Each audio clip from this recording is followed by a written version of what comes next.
এইমাত্র এটা কি শুনলাম আমি? জমজম খনন করো। জমজম? কি এই জমজম?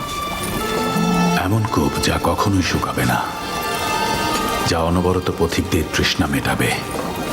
এটা সেখানে অবস্থিত যেখানে কোরবানি করা হয়। এটা কি কোন মরীচিকা নাকি নাকি এর নিচে পানি আছে? কোথায় তোমার পানি আব্দুল মুত্তালিব?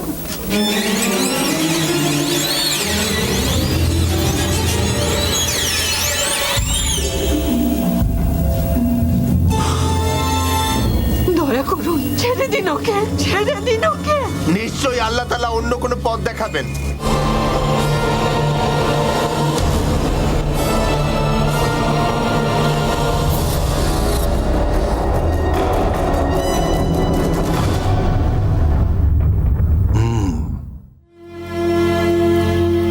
কি হলো আব্দুল মুত্তালিব? কোনো ভালো খবর? আব্দুল্লাহ বেঁচে গেছে। কিভাবে? আরে কিভাবে? একটু ধৈর্য ধরো, আমাকে একটু বসতে তো দেবে।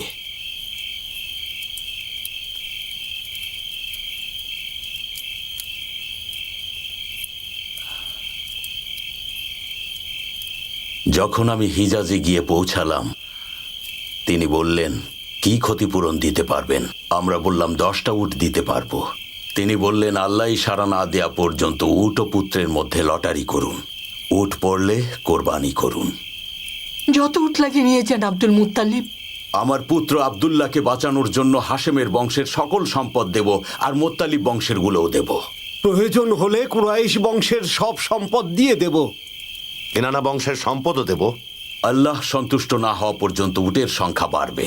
যদি আব্দুল্লাহ বেঁচে যায় ওকে বিয়ে দেব। আমাদের ক্ষমা করুন রাব্বুল কাবা। ভাবছি আমিও বিয়ে করব। আপনি যা করে খুশি হবেন তাই করুন। মনে রাখবেন, আব্দুল্লাহকে আমি ফেরত চাই। যা করতে হয় করো আব্দুল মুত্তালিব। ছেলেকে বাঁচাও মক্কার প্রধান। আগামীকালই সবাই মিলে যাব কাবাতে। এই তীরটা হচ্ছে আব্দুল্লাহর, আর এই তীরটা উটের।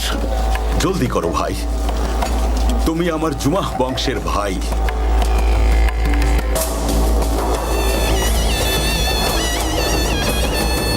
আব্দুল্লাহ, রাব্বুল কাবা আব্দুল্লাহর বদলে এই সদকা গ্রহণ করুন। আব্দুল্লাহ, ইয়া রাব্বিল কাবা, দয়া করুন আপনি আমাদেরকে। আব্দুল্লাহর বদলে এই সদকা গ্রহণ করুন। আমার পিতা আব্দুল মুত্তালিবের শপথের বদলে গ্রহণ করুন। আমার ভাইকে আমার কাছে ফিরিয়ে দিন, দয়া করুন। প্রয়োজনে হাশেম বংশের সব সম্পদ নিয়ে নিন, মুত্তালিব বংশেরও সব সম্পদ নিয়ে নিন, তবুও দয়া করুন। আব্দুল্লাহ, আরো বাড়াও। যতক্ষণ আমার রব খুশি না হবেন বাড়াতে থাকো।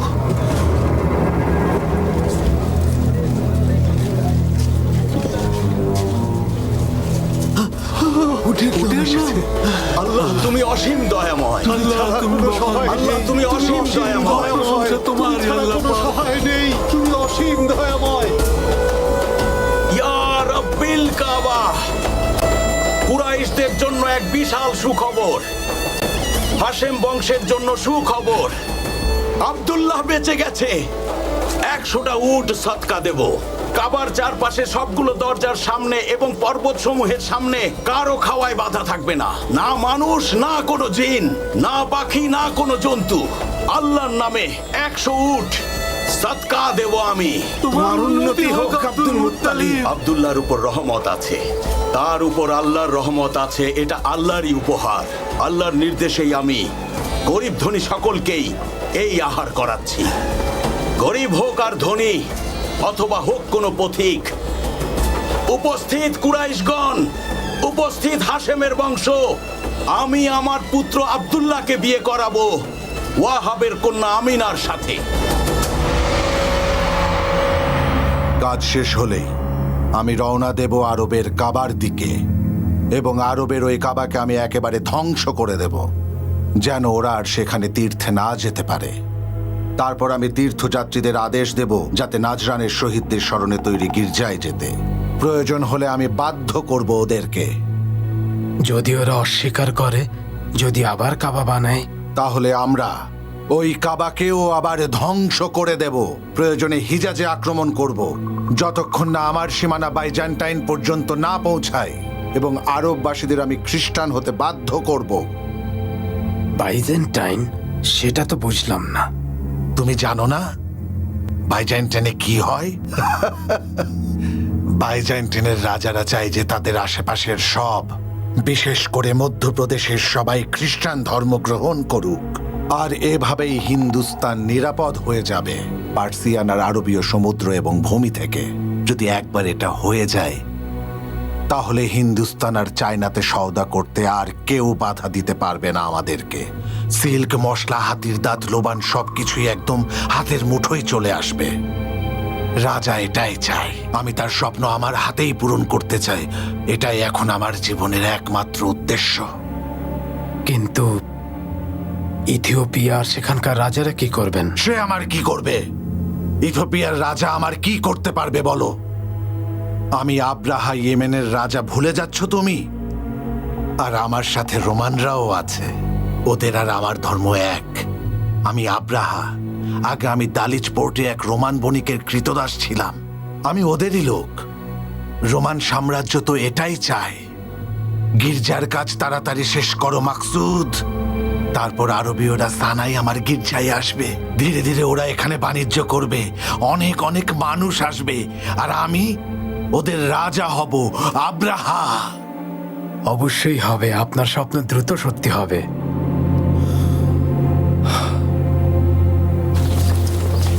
হে কুরাইশগণ, আপনারা সবাই এই মক্কার দায়িত্বে আছেন। আমরা সবাই কুশাই আর লুইয়ের বংশধর। আমাদের পিতা গত হয়েছেন। পিতা হাশেমকে গাজ্জায় দাফন করা হয়েছে, আর আবু মুত্তালেব ইয়েমেনে দাফন হয়েছে, আর নাফাল ইরাকে মৃত্যুবরণ করেছেন, আর আব্দুস শামস দাফন হয়েছেন কাবার পূর্ব দিকে।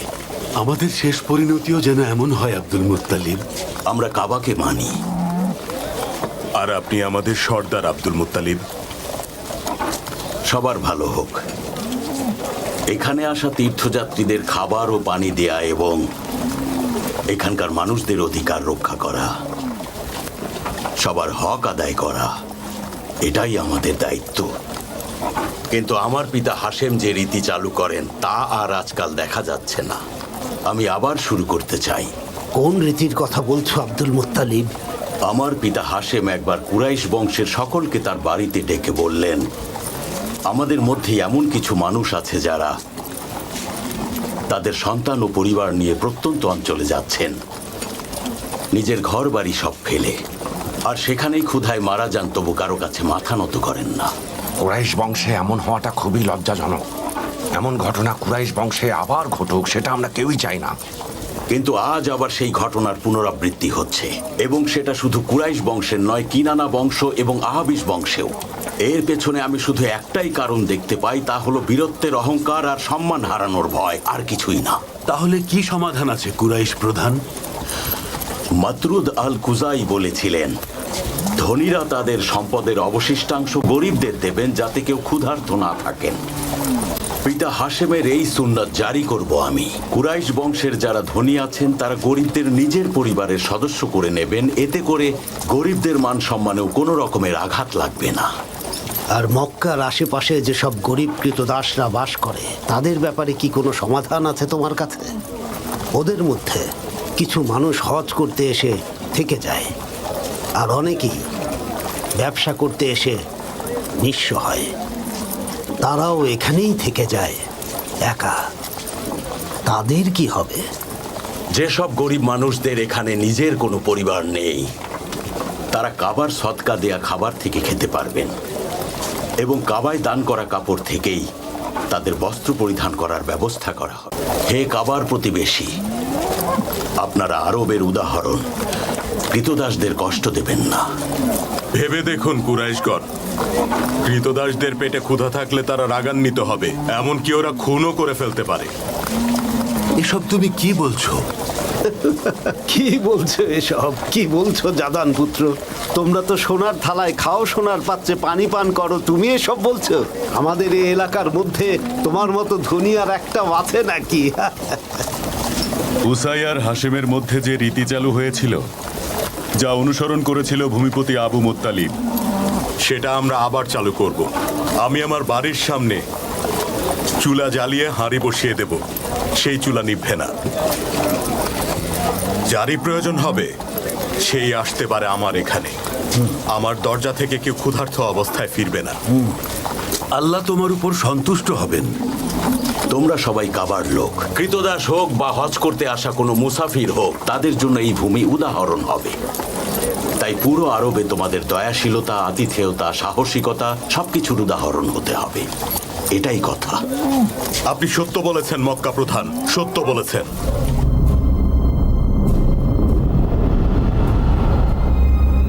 ঈশ্বর আপনার সহায় হন প্রভু। কি দেখছি আসওয়াদ? তোমাকে দেখে এমন লাগছে কেন? কি খবর এনেছো? খারাপ খবর আছে। কি হয়েছে বলো? কিনানার একজন লোক, ওই কুরাইশ বংশের, ওই যে আপনাকে সেদিন জানালো যে বংশের লোকেরা মূর্তি পূজা করে, ওরা আমাদের গির্জায় কিছু একটা করেছে। গির্জায় কিছু একটা করেছে? কি করেছে গির্জায়? আবর্জনা ছুঁড়ে মেরেছে, গির্জা অপবিত্র করেছে।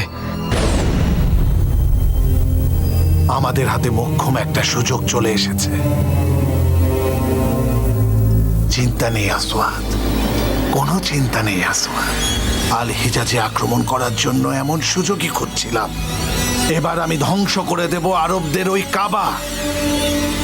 আমার কারণও আছে করার।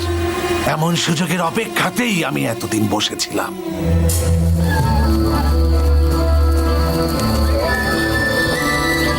সেই লোক কোথায়?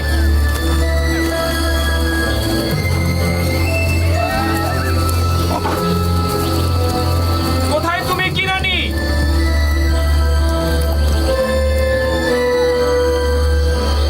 বের হয়ে এসো কিরানি। মক্কাকে পাহারা দেওয়ার জন্য কি সৈন্য মোতায়েন করা আছে? জি আছে প্রভু। ইয়েমেনে তো সবসময় অনেক সৈন্য থাকে। ওদের একজনকে নিয়ে আসো, আমি একটু দেখি কাবার মূল্য তাদের কাছে কত। কিন্তু ওদেরকে নিয়ে আসলে হয়তো ওরা বুঝে যাবে আমাদের পরিকল্পনা। পরিকল্পনা বুঝে ফেললে কি করবে আমার? ওরা ভাবতেও পারবে না আমি কত সৈন্য নিয়ে আক্রমণ করব। আমি এক মুহূর্তের মধ্যে ওদেরকে মরুভূমির বালির সাথে মিশিয়ে দেব। পালানোর জায়গা পাবে না ওরা। মরুভূমি আর পর্বত যেখানে জায়গা পাবে পালাতে থাকবে। একটা বাজ পাখিকে দেখে যেমন ছোট ছোট পাখিরা পালাতে চায়। আমাকে বলো তো আসওয়াদ, কাবা ঘর কি তাদের জীবনে খুবই গুরুত্বপূর্ণ? সবার জন্য না।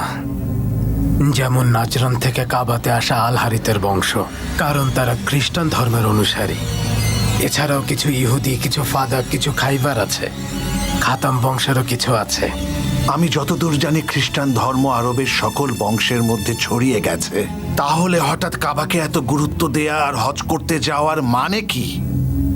তারা বলে কাবা নির্মাণ করেছিলেন ইব্রাহিম আর ইসমাইল, তাই আরবীয়রা কাবা ঘরকে উপাসনালয় মানে আর সেজদা দেয়।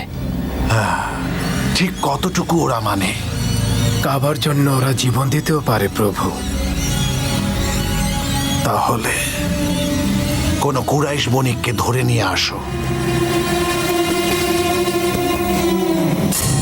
তুমি এসব কি করেছো কিনানি? তুমি জানো না শীতের সময় আমরা ইয়ামেনে ব্যবসা করতে যাই, আর সেই জন্য আমরা এখন বেরিয়েছি। অবশ্যই আব্রাহা এতে রেগে যাবেন। তুমি গির্জায় যা করেছো, তারপরে উনি চুপচাপ বসে থাকবেন ভেবেছো? কখনো না। কিনানা আর কুরাইশকে উনি একেবারে মাটির সাথে মিশিয়ে দেবেন। আমি কিনান থেকে এসেছি, আমার বংশ ফাকির। আমাদের জন্যই পবিত্র মাস পেছানো হয়েছিল। আমি হুনাত আল হিমারি, রাজার আদেশ নিয়ে এসেছি। রাজার? তিনি আমার কাছে কি চান? উনি ডেকেছেন। কিন্তু কেন? আমাদের কোনো গোস্তাকি হয়েছে নাকি উনি মালের ভাগ চান? আমি কিভাবে বলবো?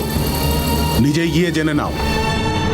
রুকাইয়া আমাকে বলেছে আব্দুল্লাহ যখন কাবাঘর থেকে ফিরে এলো, আমি চোখের সামনে নূর দেখতে পেয়েছিলাম, যার চুল হর্ষের মতো। তুমি কি জানো আমি কেন ডেকেছি? জি না, জানি না। তোমাদের একজন লোক আমার গির্জাকে অসম্মান করেছে, যা আমি কোনোভাবেই বরদাস্ত করব না। ওকে আমার চাই। তোমরা হলে কি এটা মেনে নিতে? রাজা বললেন, সর্বশেষ কে আসবেন? সাতিহ বললেন, একজন মহান নবী, যিনি হবেন সকল নবীর শ্রেষ্ঠ। রাজা বললেন, কোন গোত্র থেকে আসবেন তিনি? উত্তর, এমন একজন যিনি গালিবের, ফাহারের, মালিকের, নাধিরের, কিনানের পুত্র, যিনি জীবনের শেষ পর্যন্ত তার মানুষদের রাজা হয়ে থাকবেন।